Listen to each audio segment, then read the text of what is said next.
So game capture, display capture, window capture, you're probably thinking, what's the difference? Like, which one matters? I'll show you pretty quickly. I'll not waste too much of your time, but I'll explain why as I go, which one you should use. So let's jump straight over to OBS. So here in OBS, you can see I'm on my gaming scene, which is where you're going to be adding if you're capturing a game or whatever, of course. And then here at the moment, you can see I have set up the likes of my camera is already here. So you can see me twice. Hello. Below that, I have various sources that I'm not using at the moment. So you'll want to add your game capture here, your window capture, whatever it may be. If you're going to use game capture, which is what I recommend, how you do that is just go to your sources menu and select game capture. Now, the reason I suggest using game capture is what this actually does is it'll use the renderer of the actual game to capture it, which is the best for latency on screen and everything else. It is the best capture method to use for capturing games specifically. So you choose game capture and you can click the drop down here. And what I suggest is change this to capture specific window. So you want it to look for a specific game. So in the window, then I have a game open in the background, which is Dark Souls 2.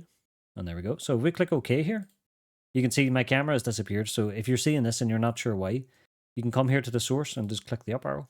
And there we go. I'm back. You can see me now on the screen again. So as I mentioned earlier, this is using the game's rendering engine to capture it in OBS. And another reason to use game capture over one of the other options is this is only going to capture the game, which segues me perfectly into display capture. Now, there might be a case where you're doing a tutorial like this, for example, and you currently can see my screen in OBS, for example. So if you want to do a window capture, at the moment, I'll turn off the game capture here. So you come down to your menu down the bottom, go to display capture. What this is going to do is take your entire screen. So everything that's on screen.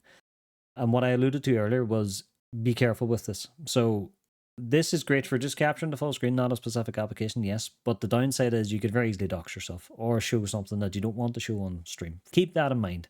Display capture is perfect if you're doing like a just chatting stream and you're just showing off loads of stuff and you don't want to have 3 or 4 different window captures set up for different applications.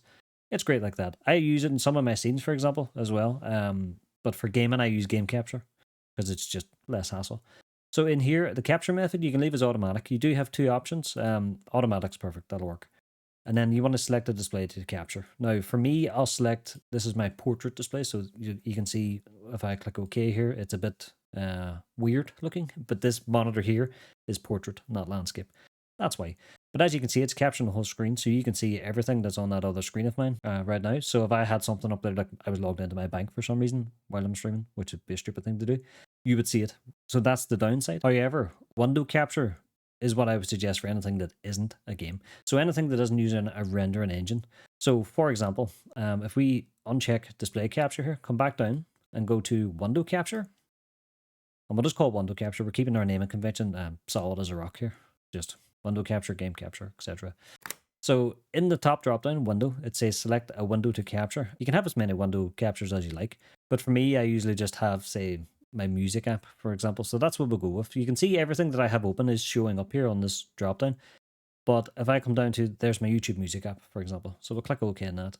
And you can see now there's my app itself. And you can move it about and resize it and all that stuff. Now that's the 3 different options and when you should use them. So game for games.